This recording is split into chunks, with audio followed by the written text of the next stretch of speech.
Hello friends, जागरणजोश.com के इस video में आप सभी का स्वागत है। मैं हूं सैयद सोबान। आज के इस वीडियो में हम जानेंगे कि आज के करंट अफेयर से क्या कुछ सवाल बनाए जा सकते हैं, उनके सही जवाब क्या होंगे और साथ ही साथ उनसे रिलेटेड कुछ की फैक्ट्स के बारे में भी बात करेंगे। साथ ही साथ इस वीडियो के एंड में आपको एक सवाल देंगे जिसका जवाब आपको हमें कमेंट बॉक्स में लिख कर देना होगा। तो चलिए शुरू करते हैं पहले सवाल के साथ। जम्मू कश्मीर और लद्दाख के संयुक्त हाई कोर्ट के जज के रूप में किसे नियुक्त किया है? इसका सही जवाब है ऑप्शन ए, जावेद इकबाल वानी। यहाँ पर दोस्तों आपको बता दें, जाने माने अधिवक्ता जावेद इकबाल वानी को अब जम्मू कश्मीर उच्च न्यायालय का न्यायाधीश नियुक्त किया गया है बीते मंगलवार को। यहाँ पर दोस्तों आपको बता दें कि करीब 7 साल हो गए थे। 7 साल के बाद ऐसा हुआ है कि किसी कश्मीरी वकील को जो है जम्मू और कश्मीर उच्च न्यायालय के न्यायाधीश के रूप में नियुक्त किया गया है। अगर इससे पहले हम देखें तो साल 2013 की बात करें तो अली मोहम्मद मागरे को जो है उच्च न्यायालय के न्यायाधीश के रूप में नियुक्त किया गया था। वो आखिरी कश्मीरी वकील थे। और अब जो है अगर हम बात करें 2020 साल की, तो यहाँ पर जावेद इकबाल वानी जो हैं, जो कश्मीर के वकील हैं और अधिवक्ता हैं जाने माने, इनको जो है अब नियुक्त किया गया है न्यायाधीश। यहाँ पर आपको इन 2 सालों को ज़रूर याद रखना है कि जब कश्मीर के वकील को वहाँ पर न्यायाधीश नियुक्त किया गया है। अब बढ़ते हैं अपने अगले सवाल की तरफ। सवाल है कि कर्मचारी भविष्य निधि यानी कि ईपीएफओ ने लॉकडाउन के दौरान पिछले 2 महीनों में कितने करोड़ रुपए का भुगतान किया है? इसका सही जवाब है ऑप्शन बी, 11,540 करोड़ रुपए। अब यहाँ पर दोस्तों अगर हम थोड़ा सा आपको ईपीएफओ के बारे में जानकारी दे दें तो ईपीएफओ क्या है? देखिए, ईपीएफओ का जो फुल फॉर्म है अगर अंग्रेज़ी में हम समझें, आप में से बहुत सारे लोग जानते ही होंगे, एम्प्लॉयज़ प्रोविडेंट फंड ऑर्गेनाइजेशन। अब यहाँ पर आपको ये बता दें कि ये एक सरकारी संगठन है और इसकी स्थापना कब हुई थी? इसकी स्थापना हुई थी 15 नवंबर 1951 में। इस संगठन की स्थापना कर्मचारियों की हितों का रक्षा करने के लिए और उनके भविष्य को और ज़्यादा बेहतर बनाने के उद्देश्य के साथ की गई थी। और कब की गई थी? 15 नवंबर 1951। इस डेट को आपको याद रखना है, किसकी? ईपीएफओ की इसकी स्थापना की गई थी। तो यहाँ पर दोस्तों आपको बता दें कि कर्मचारी भविष्य निधि संगठन ईपीएफओ ने लॉकडाउन के दौरान पिछले 2 महीनों में 36.02 लाख दावों के निपटान किए हैं और अपने सदस्यों को 11,540 करोड़ रुपए वितरित किए हैं।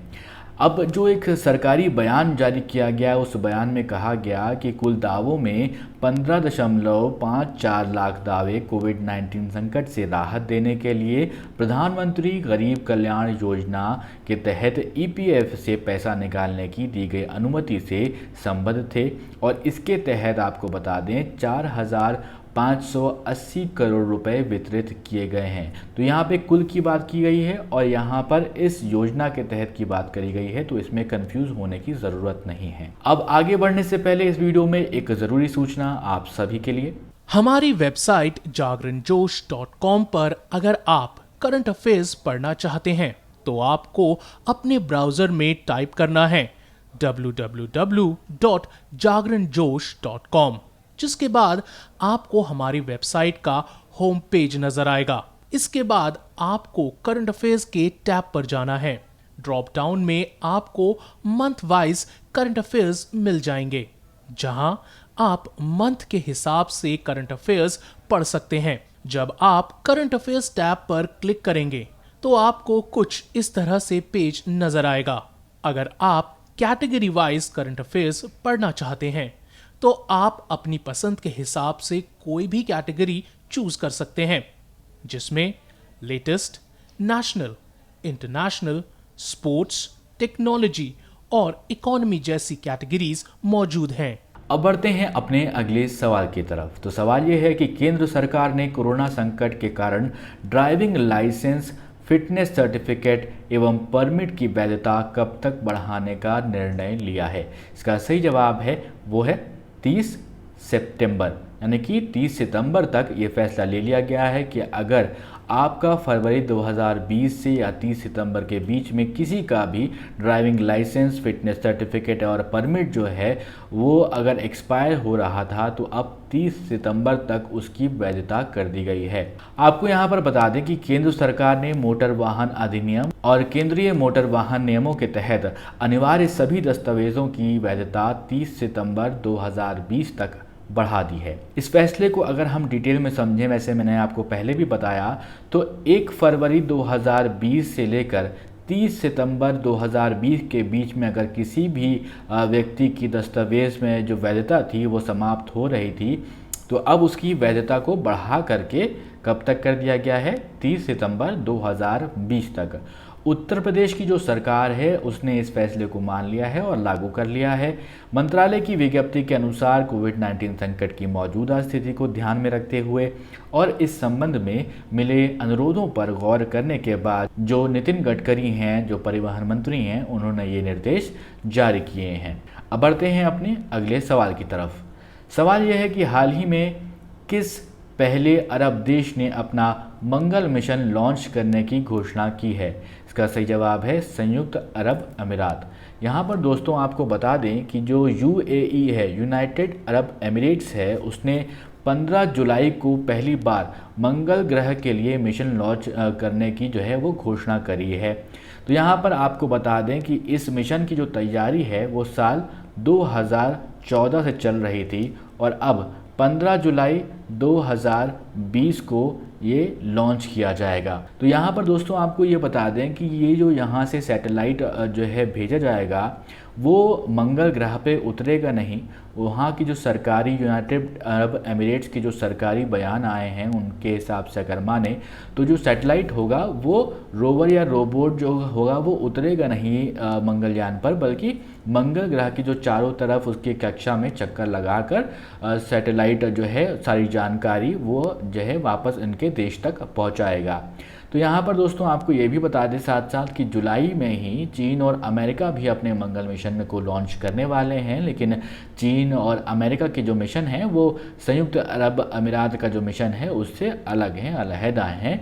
तीनों देशों को लॉन्च जो है विंडो अगर देखें तो वो सेम ही है, जुलाई में ही हो रहे हैं, लेकिन जो है लॉन्चिंग सबकी अलग अलग ही होगी, इसका एक दूसरे से कोई भी संबंध नहीं है। साथ साथ यहाँ पर यह बता दें आपको कि अगले 40 दिनों के अंदर संयुक्त अरब अमीरात अपना मंगल मिशन लॉन्च कर देगा और ये मिशन अगले साल फरवरी तक मंगल ग्रह की कक्षा में पहुँच जाएगा। अब बढ़ते हैं अपने अगले सवाल की तरफ। सवाल है कि वैज्ञानिक एवं प्रौद्योगिकी अनुसंधान संस्था CSIR की पालमपुर स्थित अनुसंधान इकाई IHBT ने हींग और केसर की खेती के लिए किस राज्य सरकार के साथ समझौता किया है? इसका सही जवाब है ऑप्शन सी, हिमाचल प्रदेश। यहाँ पर दोस्तों आपको बता दें हिमालयी जैव संसाधन प्रौद्योगिकी संस्था और हिमाचल प्रदेश सरकार ने किसानों की आय को बढ़ाने के उद्देश्य से केसर और हींग ये दोनों चीज़ें आपको याद रखनी है। और ये जो दो यानी कि एक सरकार ये है हिमाचल प्रदेश सरकार और हिमालयी जैव संसाधन प्रौद्योगिकी संस्थान जो है, ये दोनों ने मिलकर के तय किया है कि जो केसर और हींग की खेती है उसको बढ़ाया जाए। अब इसका उद्देश्य यही है कि जो लोग हैं वहाँ पर उनकी जो रोज़गार है उसको और बढ़ाया जाए। ये साझेदारी आपको बता दें हिमाचल प्रदेश में कृषि और आय बढ़ाने, आजीविका में वृद्धि और ग्रामीण विकास के उद्देश्य को पूरा करने में काफ़ी ज़्यादा मदद करेगी, जैसा कि मैंने आपको पहले भी बताया। अब बढ़ते हैं अपने अगले सवाल की तरफ।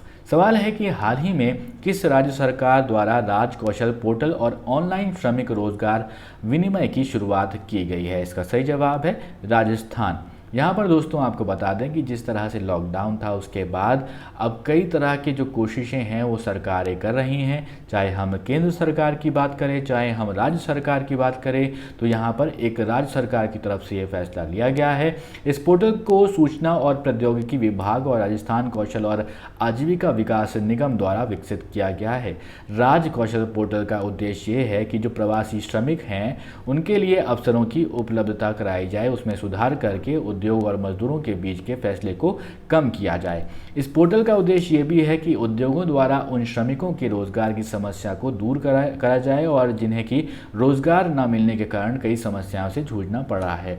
तो जैसा कि आप जानते हैं, अगर हम महाराष्ट्र की बात करें, राजस्थान की बात करें, उत्तर प्रदेश की बात करें, तो ये ऐसे कुछ बड़े राज्य हैं जहाँ से जो लोग थे, मजदूर थे, खास करके श्रमिक थे, वो अपने घरों को लौट गए हैं। अब जो राज्य सरकारें हैं, यानी कि जो स्टेट गवर्नमेंट्स हैं, वो सब ये एक काम कर रही हैं कि अलग अलग पोर्टल बना रही हैं जहाँ पर जो श्रमिक हैं उनकी जानकारी दी जाएगी, और जिनको जो लोग ऐसे हैं जो नौकरी दे सकते हैं, जो संस्थान ऐसे हैं, तो वहाँ पर से वो जानकारी ले सकते हैं और उनको रोज़गार के अवसर प्रदान कर सकते हैं। तो ये एक तरह से कह सकते हैं एक कदम उठाया जा रहा है राज्य सरकारों की तरफ से, लेकिन ये कितना जो है अच्छी तरह से काम करेगा वो तो वक्त बताएगा। अब बढ़ते हैं अपने अगले सवाल की तरफ। तो सवाल ये है कि राष्ट्रीय कृषि और ग्रामीण विकास बैंक, जिसे कहते हैं क्या, नाबार्ड, उसने असम ग्रामीण विकास बैंक को कितने करोड़ रुपए की विशेष चल निधि सुविधा देने की घोषणा करी है? इसका सही जवाब ये है 270 करोड़ रुपए, ऑप्शन ए।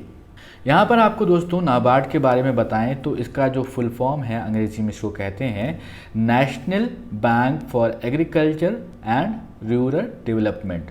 तो ये एक जो संस्थान है नाबार्ड, इसको फाउंड किया गया था कब? 12 जुलाई 1982।